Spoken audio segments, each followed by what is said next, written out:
Thank you. All right. Thank you, Your Honor. Will you please state your name? Yes, it's Amber Laura Hurd. And what is your address? I live in Yucca Valley, California. And how old are you, Amber? I am 36. I just celebrated. Okay. And do you have a daughter? I do. She also celebrated her birthday recently. She's 1. Okay. And what is your profession? I am an actor, mostly. Okay. Now, why are you here? I am here because my ex-husband is suing me for an op-ed I wrote. And how do you feel about that?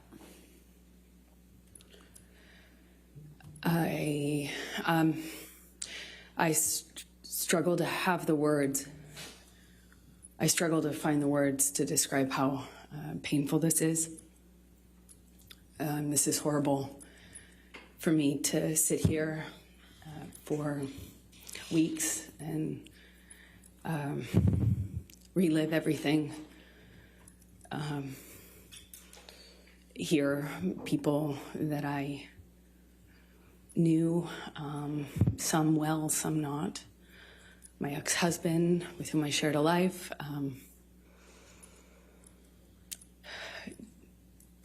speak about our lives in the way that they have. This is the most painful and difficult thing I've ever gone through, for sure. Now, there was a trial in the UK in July of 2020 where Mr. Depp had sued the Sun newspaper and Dan Wooten. Do you recall that?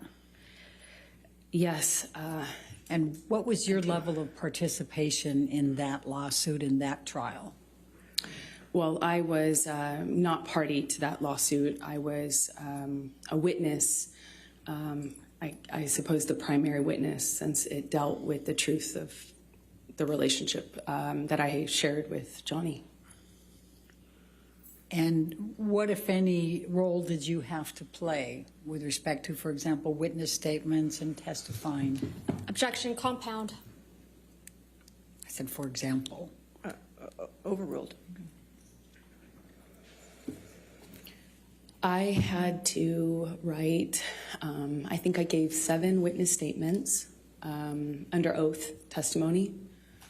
I sat on the stand for 4 days under mostly cross-examination. And up until this point, it was the hardest thing I had ever had to do. Thank you, Amber. I'm going to take you back, and if you can just tell the jury a little bit about your background. Tell us where you grew up. I come from Austin, Texas, a small town outside of Austin that you probably haven't heard of. No one has. It's called Manor. And I was raised by my mother and my father, and I grew up with a little sister, although I have a big sister as well. And your little sister's name is? Her name is Whit Hurd. And how much of an age difference is there between the two of you? Whitney and I are about 1 year, I think we're 16 months apart, so right next to each other. And what did your father do for a living? My father broke horses and did construction, he painted houses, and hunted and fished, but that was for fun. And what did your mom do? She worked for the state of Texas. Let me just, since you talked about the breaking horses, can you just tell the jury what your role is in assisting your dad on that and what is involved in breaking horses? Objection, leading. Can you just tell me about? Overruled, good. You just got to stay on, basically. I would help him. I was more of a crash test dummy. You know, when you train a horse, it's a wild animal. It doesn't necessarily like to be ridden. And there are people out there who are crazy enough, like my dad, to pick that as a profession, I guess. And he was really good with horses, and I was the son he never had, so it was my job to, stay on. And what, if anything, did you learn from your father about how to react to the horses? Well, with training horses, I guess the key things are to not show fear, not get intimidated, not show fear, be tough and calm. Tell the jury a little bit about your educational background during those growing up years and your work experience. I worked any job that I could from the time I was really young. I wanted to get out of Texas and do something with my life and see things and do things. So I was in school and really pushed myself to,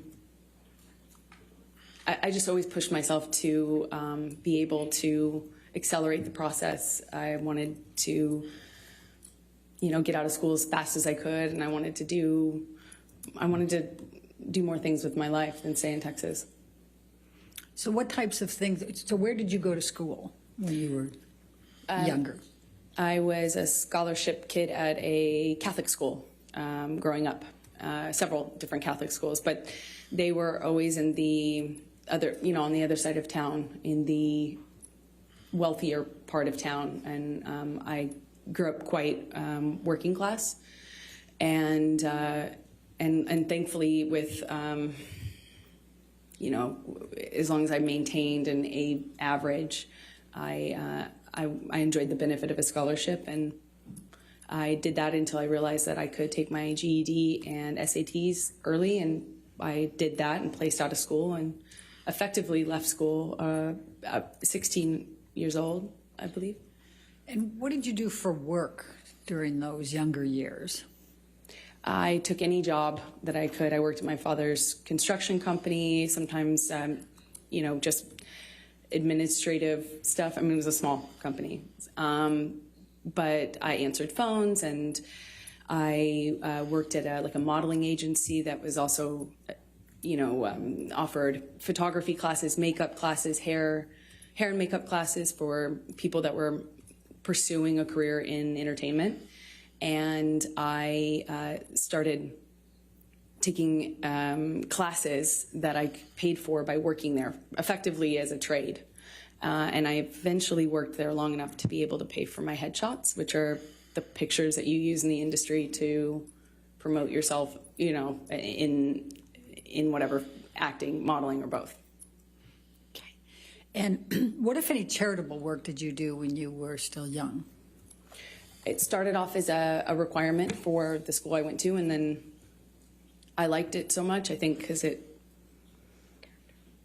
meant I wasn't at home, and that was important to me, is just to not spend time at home. And I really loved meeting people, so I worked at the soup kitchen every morning before school, during the school year, for about 4 years.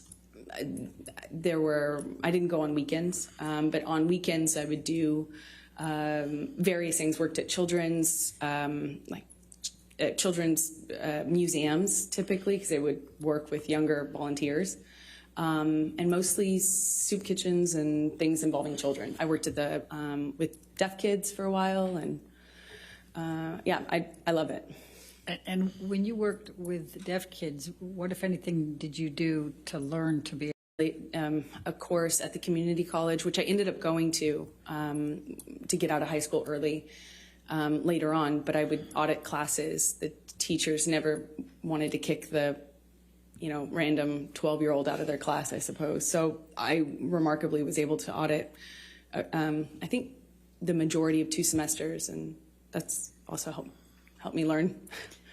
So how did you end up in Los Angeles?